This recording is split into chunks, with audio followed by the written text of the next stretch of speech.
Hi, Mike. How you doing? Good, yourself? There you are. Hey, you're hanging in there, okay, huh? I am. I'm still doing great. I had that one issue Sunday there at the drive-through. There was a lot going on there, though. There's people behind me that were arguing because one guy felt like he got cut off, so they're beeping the horn and yelling at each other, and I'm kind of just looking around, just waiting to get into to order my food.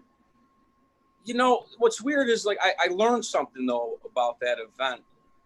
Um, you know how you have the steps to stopping panic, Yeah. and then the last one was yeah. You Well, the know the. last one, I think the last one happens to me. My mind changes instantly. Uh So I go from everything's fine to I got to get out of here real huh. quick. Yeah. Yeah. The one nice thing though, I could still think this time. You know what I mean? Like I could still rationalize with myself, like, Oh, yeah, relax, yeah. So, yeah, you're yeah. okay. Mm-hmm. It's Your cognition didn't get overloaded. right, Yeah. Yeah. exactly.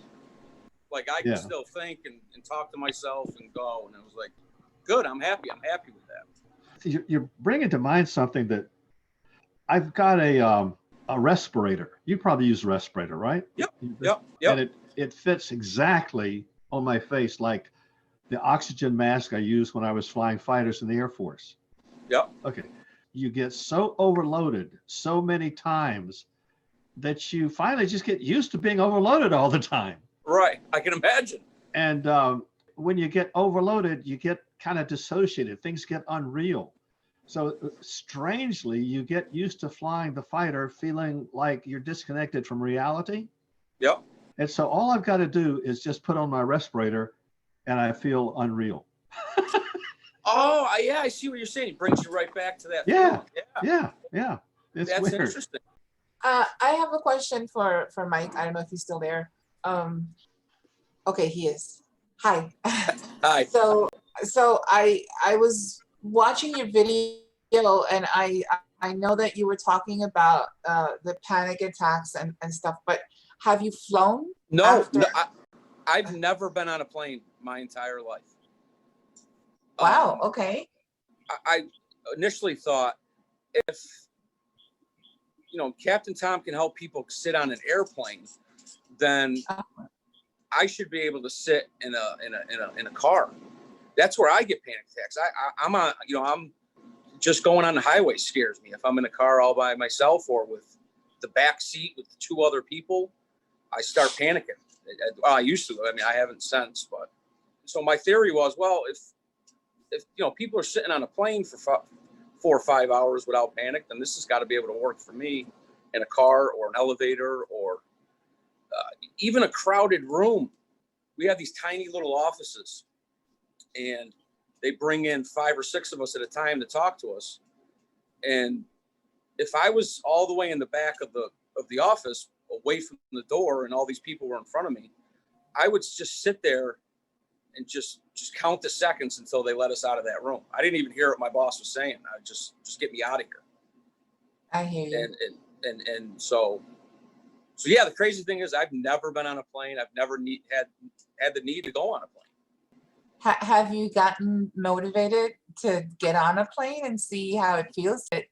It works for a flight also? I do want to take plane trips. I want to go to Europe, and I want to see Europe. I want to see Italy. I want to see England. So, when I retire, that's when my plan is. I want to travel. Now that I feel better, I'm a lot more motivated to do all those things. I don't remember if you spoke about claustrophobia in your video. Oh, Like, yeah. That was the whole thing, really. The right? Yeah, claustrophobia bringing on the panic. I had a panic attack, and it's a tractor trailer, and on the back of the tractor trailer, there's a camper. That's the best way I can put it, and it fits comfortably 4 people normally. But we were going to a race that was only 2.5 hours away. We had the entire crew in there. There were 6 people in the back, 2 people up front, the driver and the passenger, and I only had my seat. And when I mean my seat, it was, I was armed. I couldn't even push my arms out, but I've done it so many times. You just deal with it for a couple hours and then, you get to the track. It's weird. Like the people in there were talking about a major accident that had happened. And I went right into a panic attack because I felt like the whole place was closing in on me. After that, I was claustrophobic everywhere. Offices. I couldn't even ride in a car with my wife and my kid.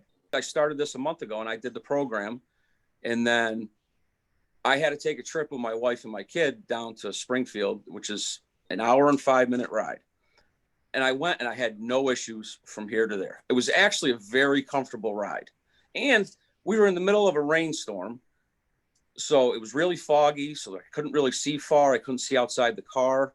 But I just sat there and I was just very relaxed. But I did all the linking exercise into every little inch of the way prior to that. I just had this idea that you could also link to what you see when you're inside the transporter. Oh, I actually have been doing that. The table, the cabinets, the Yep. seat, whatever it is, the other guy's faces jamming you in there. Last week you had touched on this. I really don't think I felt comfortable with the people in there. Yeah. Because I remember going into the bathroom by myself, Uh-huh. and I was still really claustrophobic, but I was better away from all of those people. Well, the thing is that we pick up signals unconsciously from people. Mhm. And we pick up some signals about whether we're physically safe. Usually we are. But we also pick up signals about emotional safety, whether we're being judged or criticized or assessed or sized up.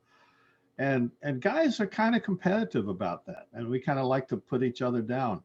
And so you might have picked up some unconscious signals of that kind, which see, if you're with someone who's really easygoing, it actually activates your calming system. So it could be that these guys don't give you the good vibes to activate it, which isn't unusual, Right. It takes No, a like, pretty special person. so I see what you're saying there. The guys are basically saying, you're just not as good as I am. Right. Well, we have a lot of that. Yeah, guys are like that. Right? Well, no, we are. And we are a bunch of guys and we're competitive. We all work on a race team. So we all want to be the number one person on that team. The reason why that car won that day was because of something I did. It's always a competitive environment. Since you're not getting the signals that are actually actively calming you, you can still link a person who does calm you to each one of these guys. Oh, so you're saying think of the person and then use my... Yeah, take the person who is giving you the good signals. Yeah. And imagine that you're with your friend who's really easygoing and they're holding a picture of one of your teammates by their face. Oh, okay. Yeah, I like that. And then you imagine having a conversation with your friend about, let's say, Jack. You say, "Hey, this Jack, he's always trying to break my balls, Yeah. And then and then the person who is calming to you gives you a hug, saying, "Don't worry about it." So what? Right. Or whatever they're going to say. Okay. Yeah, we can. I want to work on that. That sounds interesting. I do. I'm going to work on that later tonight before I go to bed. I'm sorry. Go ahead. I didn't mean to interrupt. I was just going to say good night, but go ahead. Oh, so our conversation earlier, you said you really were hoping that it worked for you, and you got nothing to lose, right?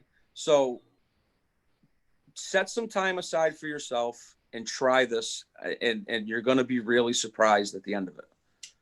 Oh, it's 11 o'clock, guys. I didn't realize it was closing time, but anybody got something before we knock it off? Oh, I'm good, Tom. Thanks for all the advice for this week, and thank you. Hey, glad to see you. And after I put the video down, several people sent emails that really appreciated it. Oh, great. That's awesome. I'm glad that it helped in any which way. My wife knew that I was having panic attacks, but she didn't realize how bad they were until she saw the video from last week. And she really described it. Yeah, you really laid it out. She was a little concerned, but she's like, "Are you really okay?" And I'm like, "I finally feel normal again." So she was like more relieved. You know what I mean? Good. She was really happy with how good I was doing. She saw it. she knew an immediate change right away. She was like, something, you're a lot happier all of a sudden. And then she saw the video, you know, obviously 2 weeks later, and she was like, oh my God, I didn't know it was that bad. I always hid it. I didn't tell anybody what was going on. It was, you know, the shame that you get when you back out of doing something because of it.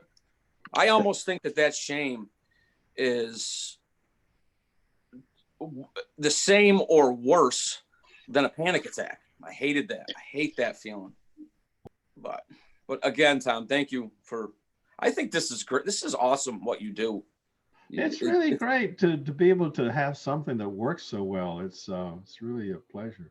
Yep. Anyway, glad everything's working good, and it'll probably get even better.